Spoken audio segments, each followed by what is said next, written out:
Greetings! You can secure Excel files by setting a password to restrict unauthorized access. Go to the File tab and click Save As. From the right, click More Options. Specify the save location and file name. Expand Tools and select General Options. Enter a password to open the file. Optionally, set a password to modify. You can also make the file read-only. Click OK. Re-enter passwords to open and modify.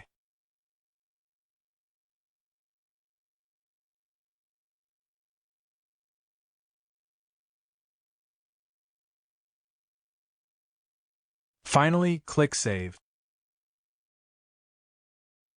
The protected file will now require a password to open and modify.